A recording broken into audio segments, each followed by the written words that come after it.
I've been in the Pokemon TCG for more than 9 years, starting my journey in the XY era. I've been a player, a collector, an investor, and recently, I've started a Pokemon business. And yet, one card has always eluded me. Let's take it back a little bit. The year is 2018, and I only know 2 things about Pokemon investing. Buy Charizards and buy PSA 10s. And I took that to heart by buying 3 PSA 10 Charizards in just 2 years. And in this venture, I've lost and I've gained my fair share. There was the Rainbow Rare Charizard VMAX, which I lost $450 on. The Rainbow Rare Reshiram and Charizard Tag Team GX, which I've yet to make a profit on. And finally, the Hyper Rare Charizard Burning Shadows. But we'll talk about that one later. Now, fast forward to 2021, and it's the hype of COVID. No one can go outside, so you might as well buy Pokemon. And that's what everyone was doing. At the time, there was one set that everyone couldn't get enough of, and that was Evolving Skies, otherwise known as Evolving Cries for its absolutely horrendous pull rates. But the thing is, I wasn't really into this set at the time. I was too busy being a kid, playing the Pokemon TCG. The point is, from this set came a card so game-changing, so gorgeous, so transcending that it became the card of a generation. That's right, it's the Umbreon VMAX, baby, the Moonbreon. A card praised for its beautiful Starry Night-like appearance and soulful presence. I knew that one day, however many years from now, I would get this card in my collection by whatever means necessary. Now, fast forward to the present day, and I see an ad on Facebook. Umbreon VMAX, PSA 10, $3,000. How will I ever get this card, man? But I thought, you know what? I'm gonna look through my collection. No, too cheap, too hard to sell. I wouldn't tap into my sealed boxes, and I certainly wouldn't sell anything from my personal collection. Besides, there's so much value in there anyways. I realized it was hopeless. Maybe another year. Maybe when I'm old and weak, in my 90s, and I look back and I say, man, I wish I could get that card. But then I realized, remember that card I told you about earlier? The Charizard from Burning Shadows?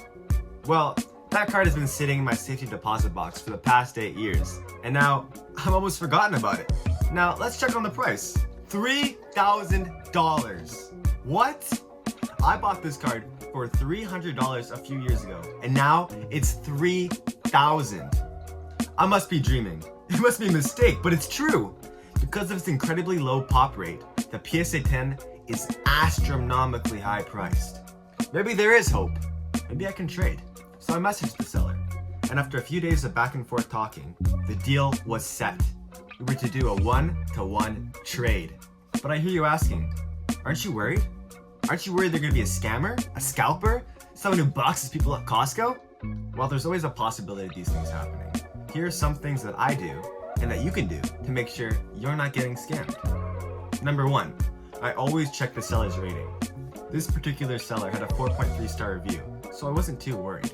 In addition, I looked around in local group chats and asked if this person was trustworthy, if they posted a lot, did they previously sell a lot of cards, and that checked out. They were okay.